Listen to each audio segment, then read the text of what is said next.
Hello, and welcome to another episode of The Exchange. I'm your host, Dulya De Silva.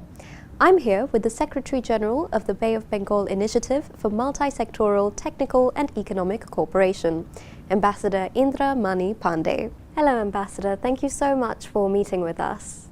It's my pleasure to be here with you. Right, so let's just dive straight in. We're talking about the emergence of the Asia century. What do you think BIMSTEC's role is in this concept? BIMSTEC as a regional organization can contribute to the growth and development of its member states who are located in Bay of Bengal, a very central part of Asia.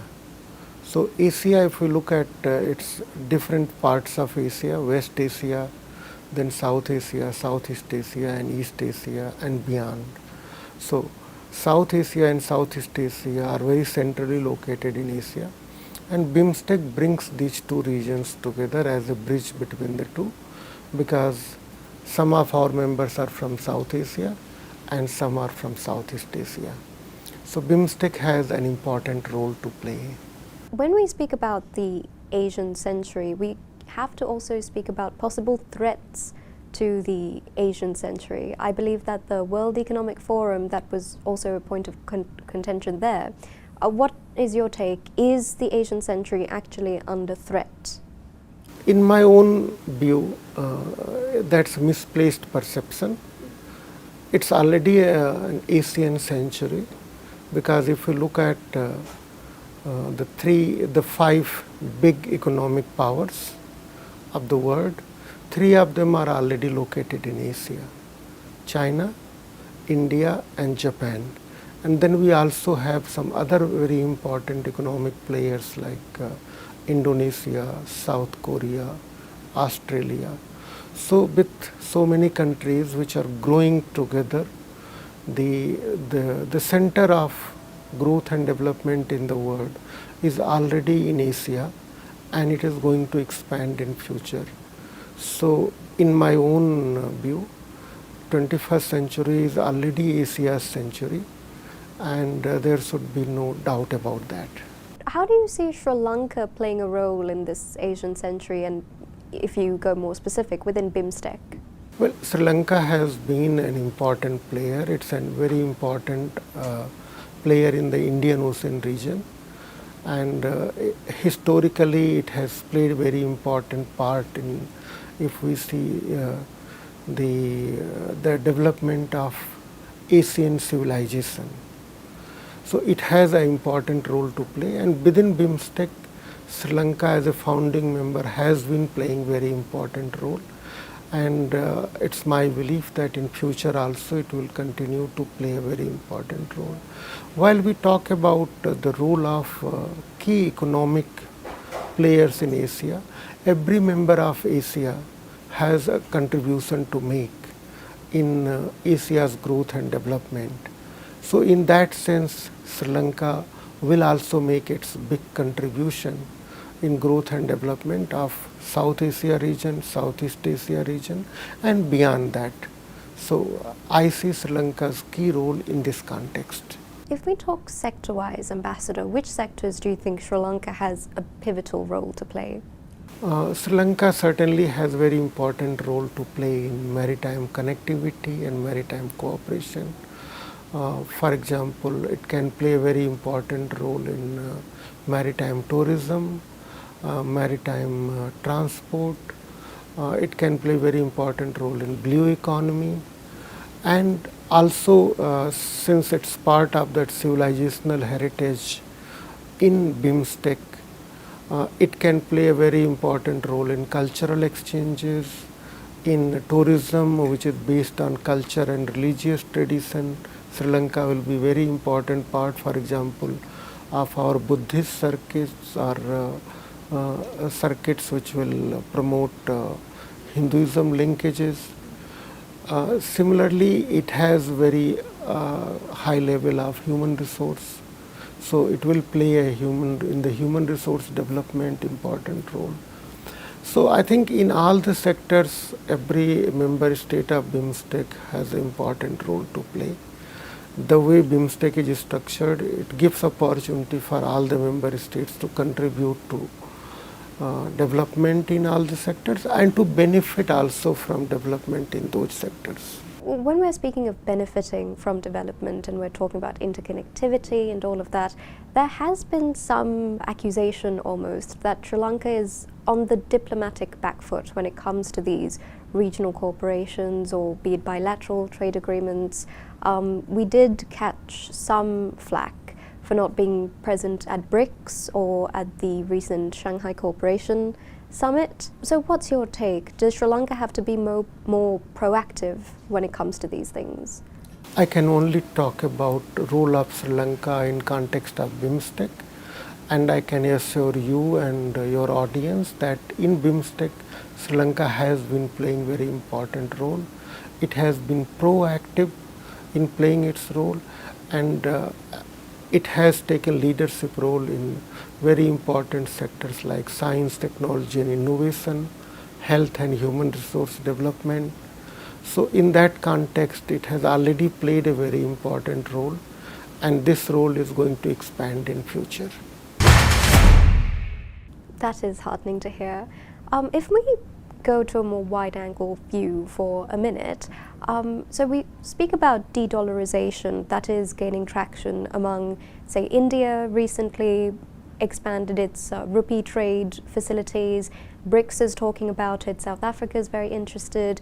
Does BIMSTEC have any idea of going into de-dollarization or helping the member states with doing that?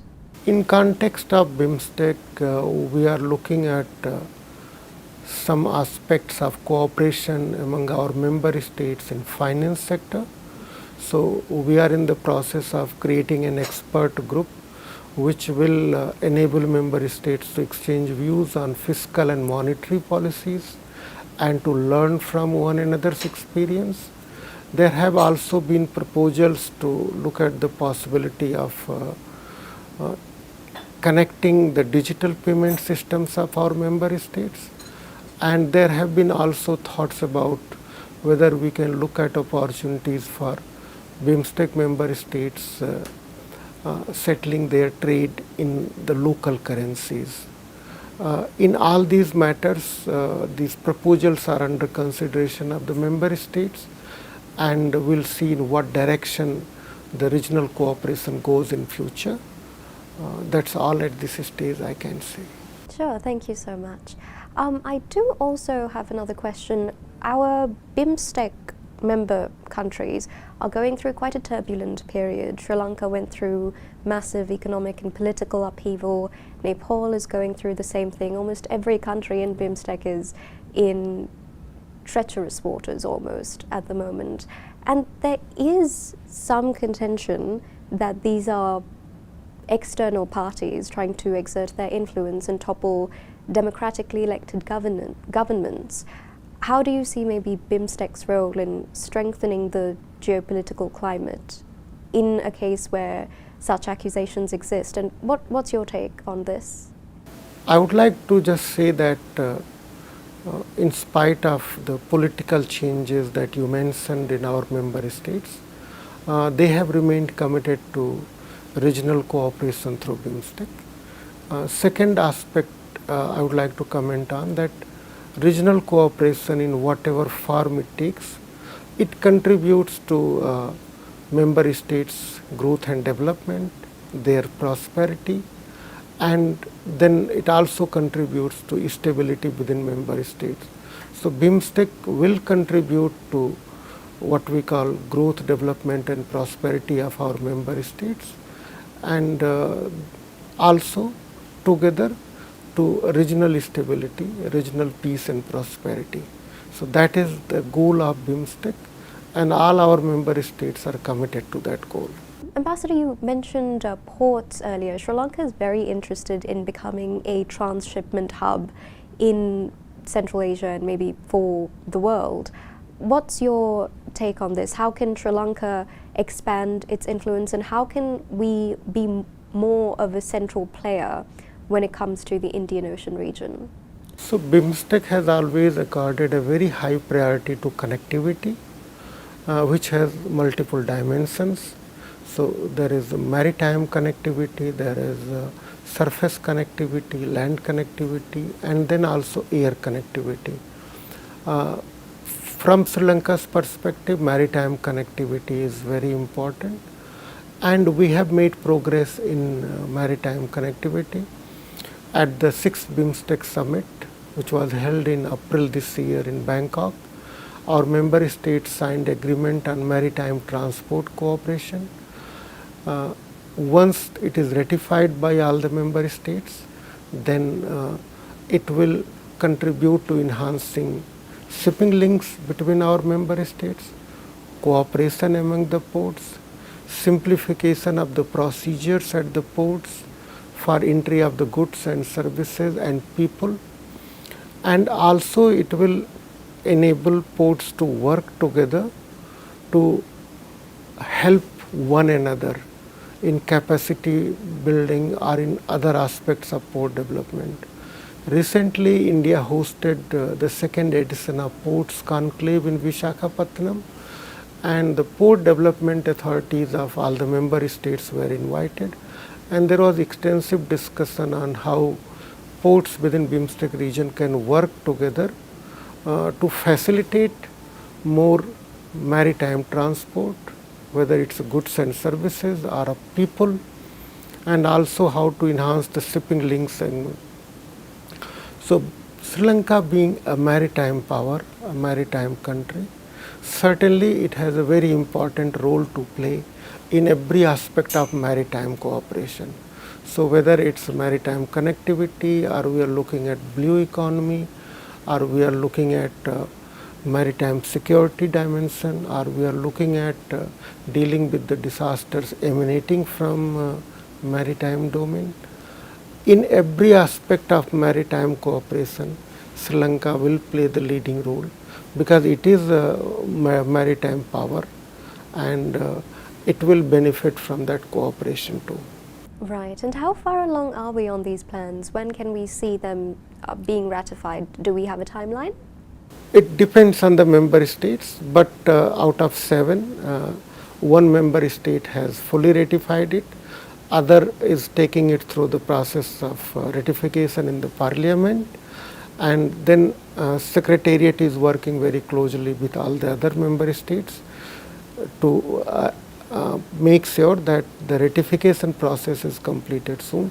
But I would like to let your audience know that even before the ratification process would be completed, we are engaged in negotiating the standard operating procedure for implementing the agreement, and we are in the process of setting up joint shipping committee that will bring together the shipping authorities of all the member states, so that they can start working together even before the agreement has fully entered into force. So there are opportunities to work together without waiting for the agreement to enter into force, and it will enter into force as soon as 4 member states have ratified. All right, thank you so much. That is a rather hopeful note to end this discussion on. Thank you so much, Ambassador, once again for agreeing to speak with us. Thank you so much for giving me this opportunity. I would like to convey through you to your audience that BIMSTEC is an important institution, very important platform, and it is poised to play a very important role in future in regional cooperation in our part of the world. We are going through a process of reform and revitalization, and our member states are committed to make BIMSTEC a successful institution, because they are all committed to regional cooperation. They all believe that regional cooperation will be in their interest, and that's why it should be pursued earnestly. Thank you so much for giving me this opportunity to tell more about BIMSTEC to your audience. The pleasure is definitely ours. And thank you so much for our viewers for joining us on another episode of The Exchange. This is your host, Dulya De Silva, signing off.